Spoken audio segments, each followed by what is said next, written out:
Bismillahirrahmanirrahim. Assalamualaikum warahmatullahi wabarakatuh. Alhamdulillahillazi anzala sakinata fi qulubil mu'minin liyazdadu imanan ma'a imanihim. Asyhadu an la ilaha illallah wa asyhadu anna Muhammadar Rasulullah amma ba'du.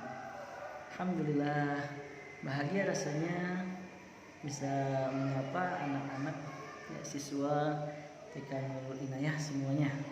Mudah-mudahan kita semua dalam sehat walafiat dan kita semua senantiasa dalam ketaatan beribadah kepada Allah Subhanahu wa taala. Amin ya rabbal alamin. Salawat serta salam semoga senantiasa tercurah limpahkan kepada Nabi kita Nabi Muhammad sallallahu alaihi wasallam, yang karena berkat perjuangan beliaulah hingga saat ini kita semua bisa merasakan nikmat iman dan nikmat Islam, dan mudah-mudahan sebagai umat yang betul-betul mencintainya, kita semua istiqomah menghidupkan sunnah-sunnah beliau dalam kehidupan kita semua. Amin ya rabbal alamin. Baik, pada hari ini bertepatan dengan tahun baru Hijriah 1442, ada momentum yang luar biasa di mana di tahun baru Hijriah ini harus bertambah semangat kita untuk menjadi anak yang baik, anak yang senantiasa semangat baik dalam beribadah, sholat, membaca Quran, ataupun anak yang senantiasa semangat berbuat baik dalam hal membantu orang tuakah, dalam berbuat baik dalam hal membantu temankah, atau kita senantiasa semangat untuk menjadi anak yang terbaik bagi kedua orang tua kita. Sehingga mudah-mudahan dalam kebaikan-kebaikan ini Allah Subhanahu wa taala senantiasa meridhoi, memberkahi dan merahmati seluruh aktivitas kehidupan dunia kita. Baik anak-anak sekalian yang dirahmati Allah, dalam tahun baru Hijriah ini sedikit saya ingin menyampaikan tentang sebab-sebab mengapa tahun baru Hijriah ini ada dalam Islam. Ini ada pada zaman kekhilafahan, yaitu khalifah yang kedua, yaitu Khalifah Umar bin Khattab. Ketika itu beliau mengumpulkan para sahabat, kemudian berinisiatif membuat tahun baru Hijriah, dan kebingungan.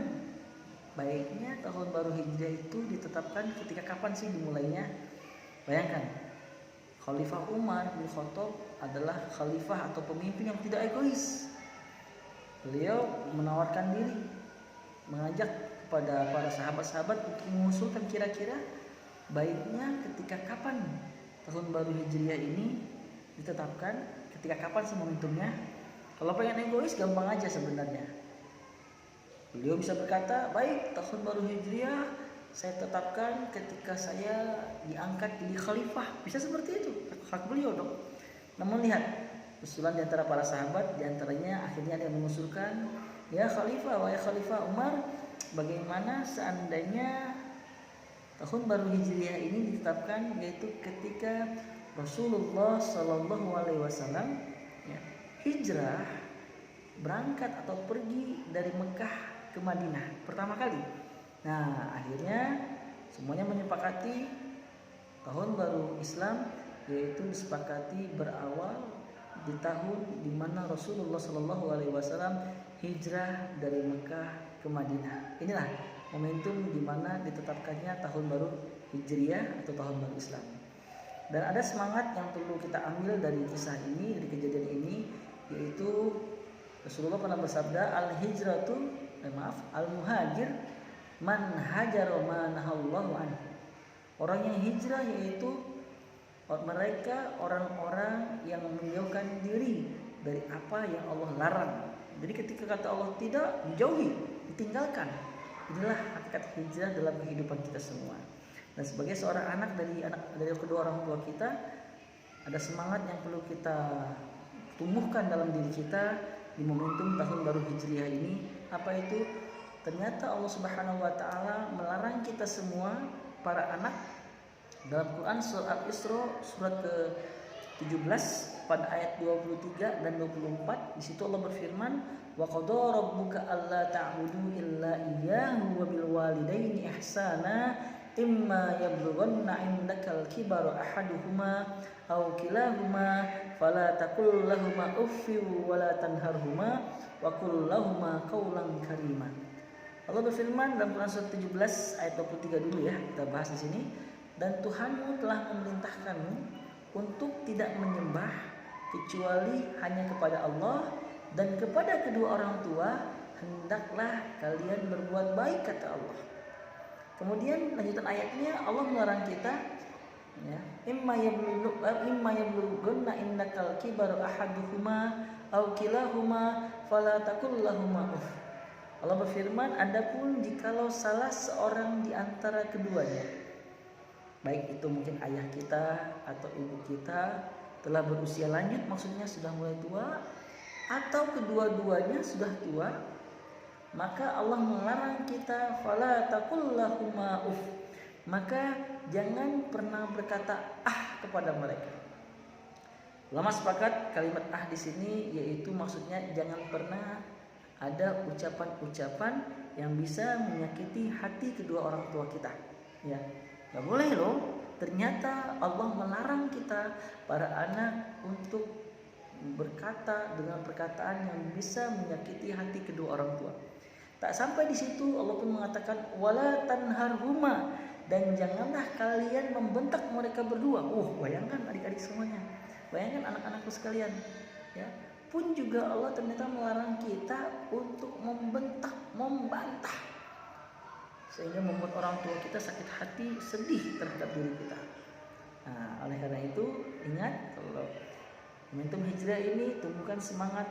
Ternyata larangan Allah itu buat kita para anak. Allah melarang kita untuk menyakiti orang tua dengan ucapan kita, menggunakan kata-kata yang tidak baik, tidak boleh, ya.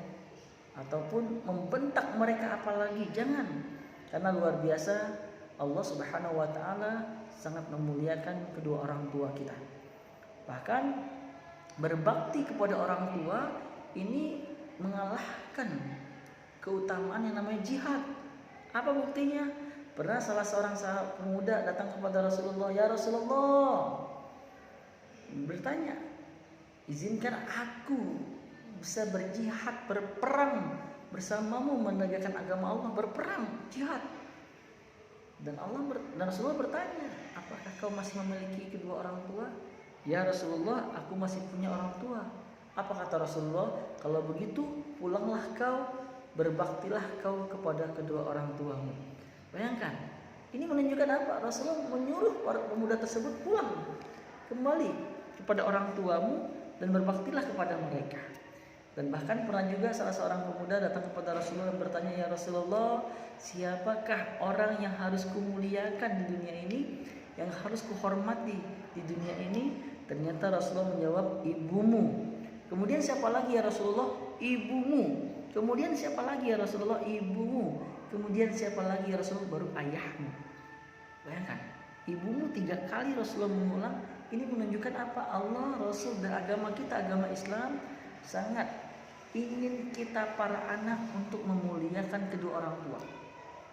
Bahkan Imam Qurtubi pernah menjelaskan mengapa sampai tadi Rasulullah mengulang 3 kali kalimat ibumu. Ibumu yang pertama yaitu bagaimana perjuangan pengorbanan seorang ibu ketika ibu mengandung kita, ketika kita semua berada di dalam rahim ibu kita kurang lebih 9 bulan lamanya, dan ini waktu yang tidak sebentar. Yang kedua yaitu ibumu, bagaimana perjuangan seorang ibu ketika melahirkan kita antara hidup dan mati. Dan yang ketiga, ibumu itu yaitu bagaimana perjuangan seorang ibu kurang lebih 2 tahun menyusui kita.